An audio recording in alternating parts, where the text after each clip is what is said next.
Hey everyone, welcome back to the channel. It's Maikita with Vacation Life Traveling, and today I am taking you along with me on Royal Caribbean's brand new ship, Star of the Seas. From embarkation day to perfect day at Coco Cay to the shows, food, entertainment, all of the experiences that I've had, I'm taking you right along with me. This was really a trip of a lifetime. Make sure to hit that subscribe button so you don't miss any of my travel adventures. And remember, I am a travel advisor. So whenever you're ready to plan your cruise vacation on board Star of the Seas or any vacation around the world, grab your free quote from the link in my bio. Now, let's get on board Star of the Seas.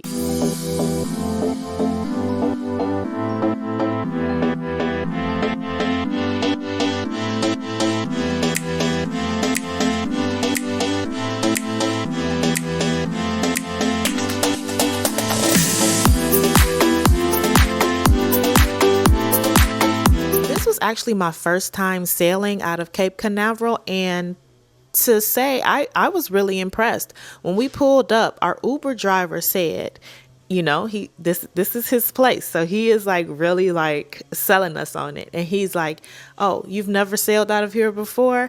This is nothing like Miami. You're gonna see how well organized our port is. And he was correct. I would say from the time he dropped us off until we were on board Star of the Seas took less than 30 minutes. Once we got into the terminal was so festive. The staff was so welcoming and happy.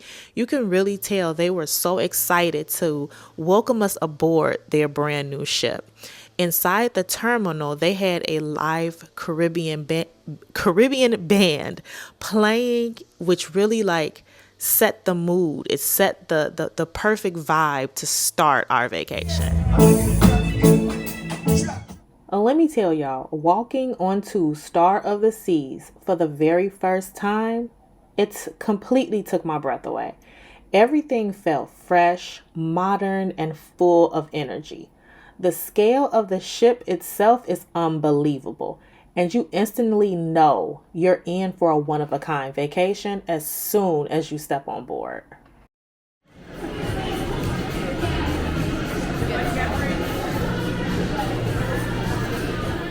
After completing our muster station drill, we headed straight to the Windjammer Marketplace, and let me tell you, the embarkation day seafood buffet was everything.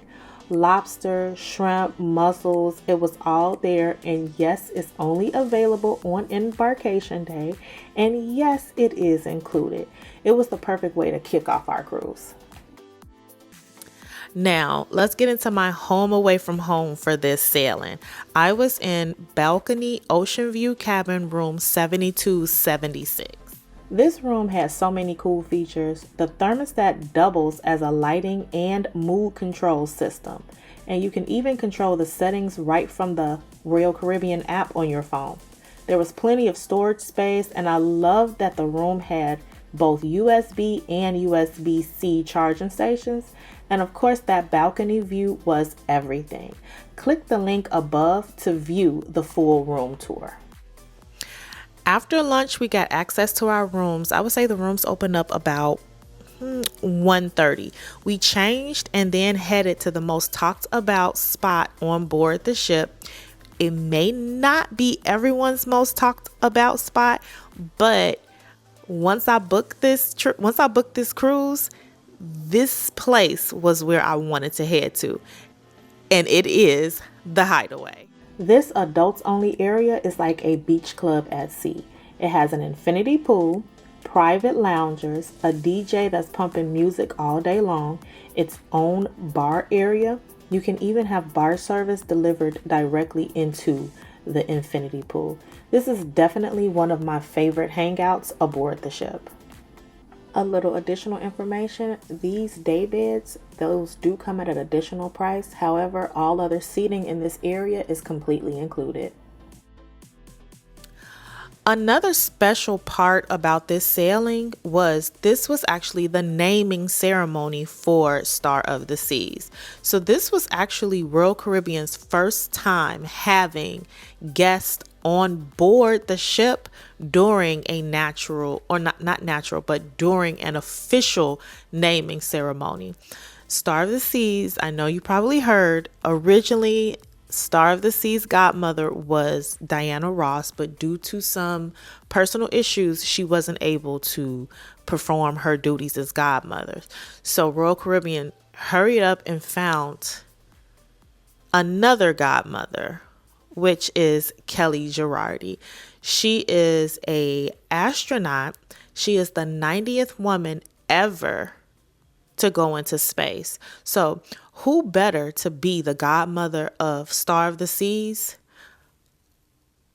A woman that's actually literally seen the star. They even gave us a certificate to like commemorate this historic event. Due to the naming ceremony, the ship didn't leave till after 10:30, which really gave it enhanced. This already was a unique sailing, so this really just enhanced the fact that this was a very unique sailing.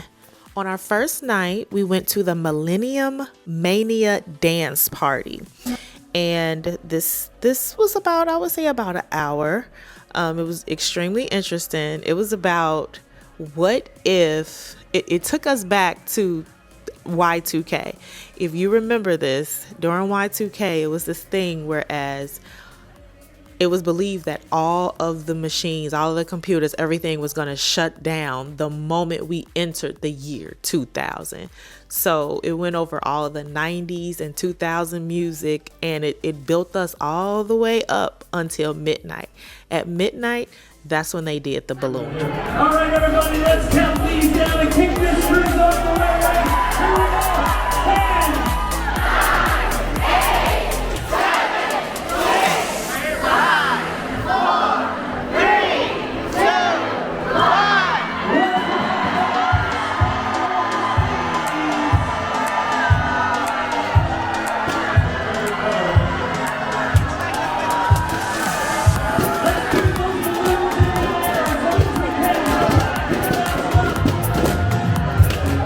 Now, let's check out some of the amazing neighborhoods on board Star. Let's explore our first neighborhood, Surfside. This area is all about families with splash pads, water slides, a carousel. They even have soft serve ice cream here that is included. A complimentary snack spot where I had a slider is Surfside Bites.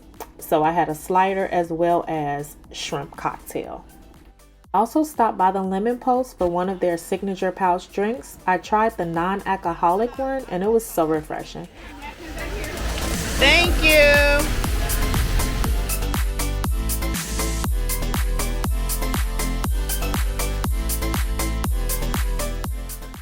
Our next neighborhoods are Thrill Island and Chill Island. Thrill Island is where you'll find activities like the Crown's Edge, mini golf, and the Flow Rider. Some attractions have an additional charge, while others are included. Chill Island, on the other hand, is your classic relaxing poolside paradise.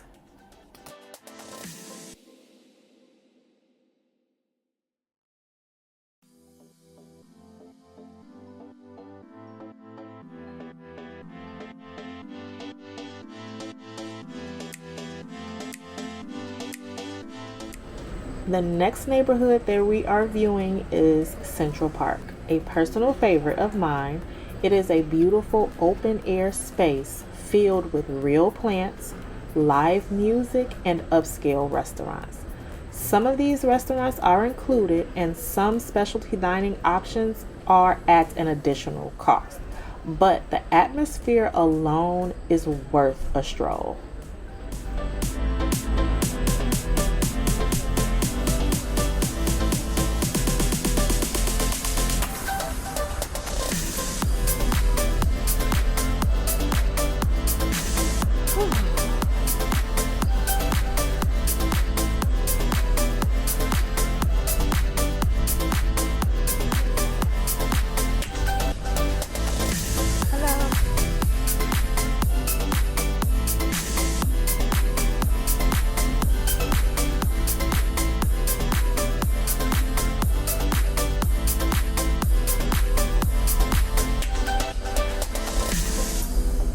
Another one of my favorite spaces on board Star of the Seas is the Overlook.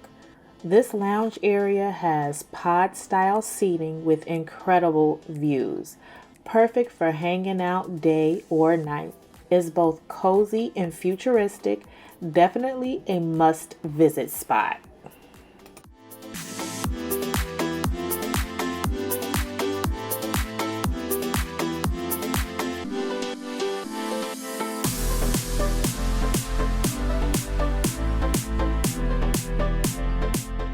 We also tried the brand new Star Escape Room. Now, while I wasn't able to get any footage because you're not allowed to film inside the escape room, but what I can tell you is it is challenging. It took us about an hour to escape, and our host Diana was amazing. She couldn't give us hints, but her encouragement kept us going. And yes, we got a special souvenir for completing it.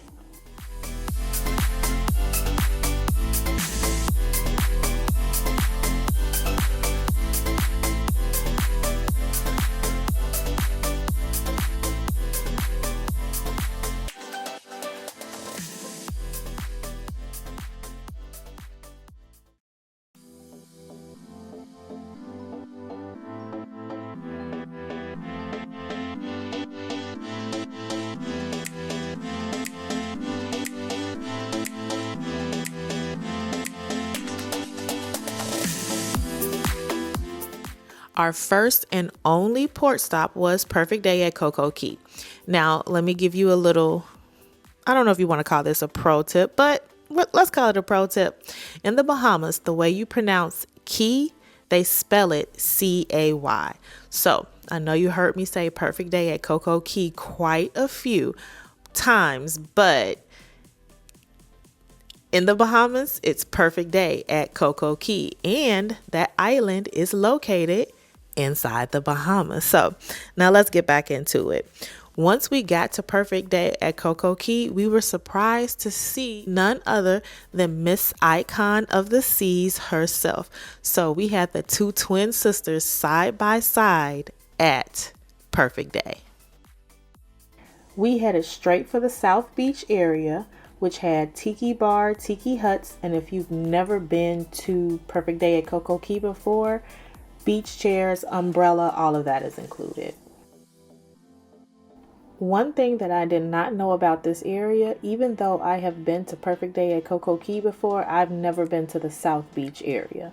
So what I didn't know about this area is there is a sandbar there. So you're able to walk from the beach to the sandbar, which you currently see me doing right now. So let me tell you, I am only 5 foot.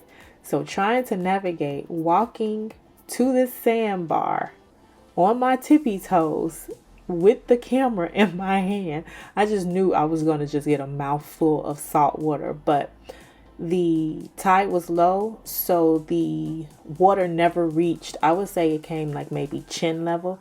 I had to do a little puppy dog shuffle in some areas, but I got to the sandbar.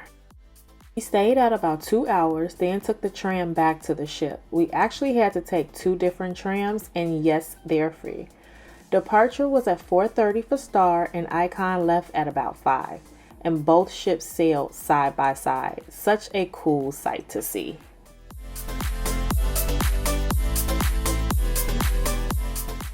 On my last night, I packed as much entertainment into my itinerary as I possibly could. Here's another pro tip for you. Don't be like me and pack all of the entertainment on the last night. The only reason I did this is because this was a preview sailing, so I was only on board for 3 nights. With that being said, the show's booked out a month in advance. So if you are on at a 7-night sailing, people are still really excited about this ship. Book your shows up as soon as the opportunity opens up in the app. So with me booking all of my entertainment on the last night, a lot of the shows overlapped each other.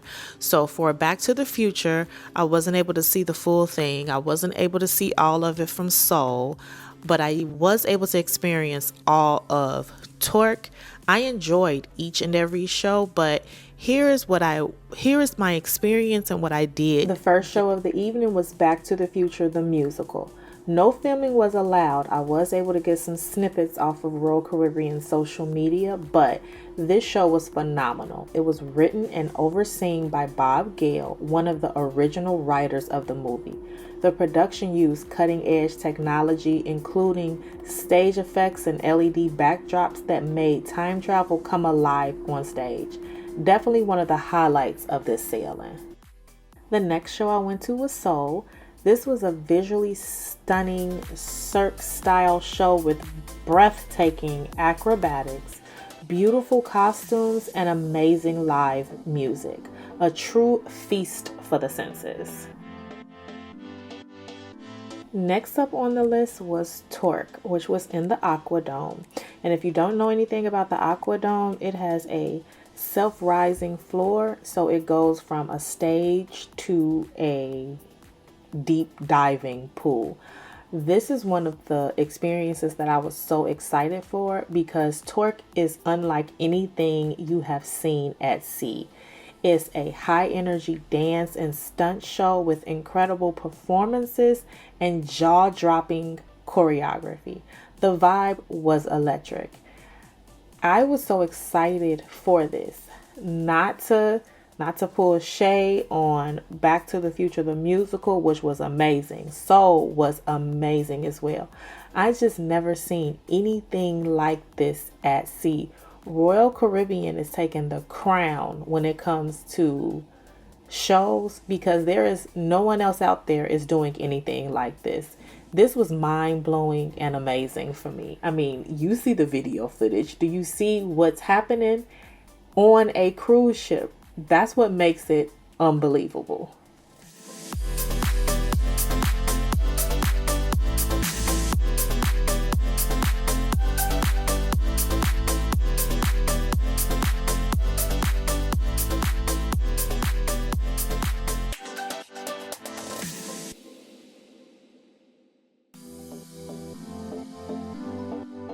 If Royal Caribbean could not find another way to spoil us, this is it right here.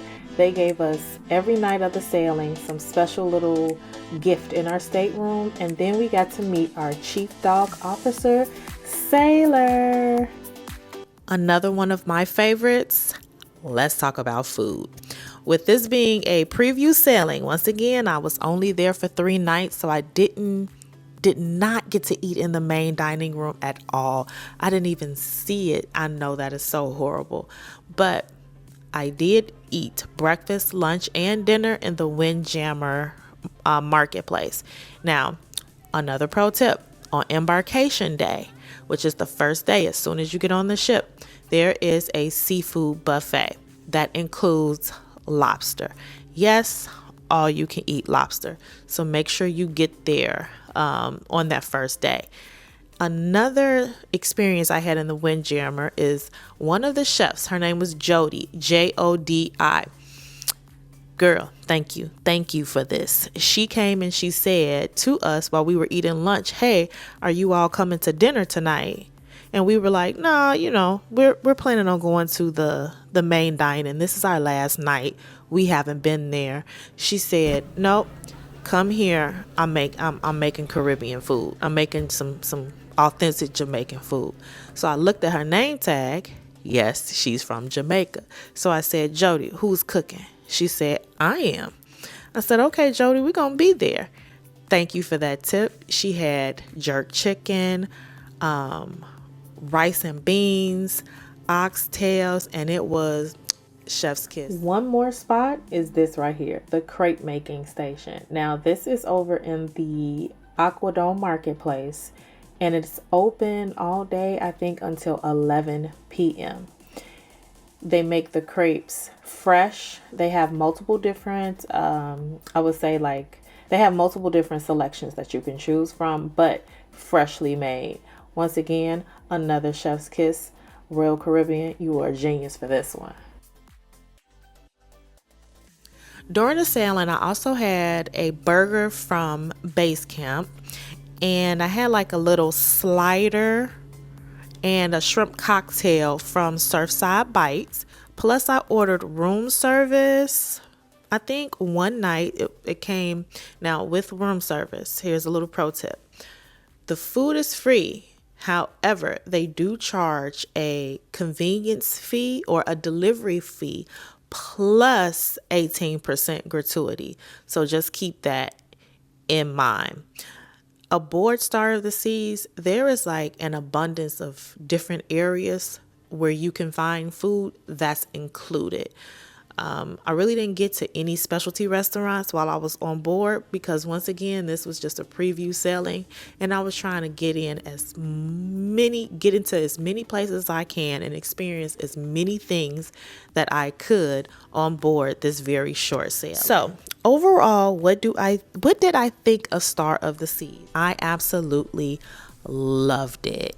The ship is massive, full of energy, and it has something for everyone, whether you're a family, couples, solo sailors, sailing with friends. There is something to do for everyone.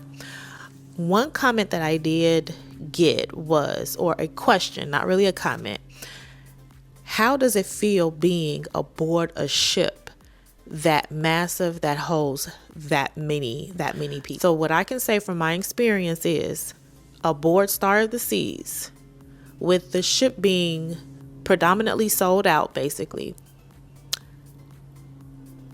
it didn't feel that way. The way they designed the ship is so great that there are so many different areas and spaces to be in, for people to be in, that the ship does not feel overcrowded, especially the elevators. The elevator system, the way they did the elevator system, with there being 6 or more elevators in just one area, and you have forward, mid, and aft. So there's 6 elevators for every floor in the middle part, the front, and the back.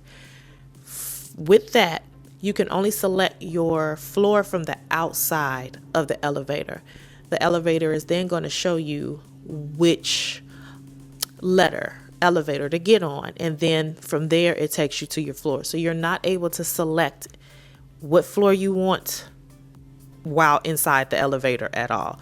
This helps with crowding. From my experience, there was never a crowd sitting outside of the elevator banks waiting to get someplace. They did an amazing job on how can we fit so many people aboard this ship without feeling crowded and congested. Once again, Chef's Kiss Royal Caribbean, you did an amazing job with that. If you enjoyed this vlog, make sure to like, comment, and subscribe. It really helps our channel grow. And remember, I am a travel advisor, so whenever you're ready to plan your vacation aboard Star of the Seas or any vacation around the world, check the link in the description to get your free quote today. Until next time.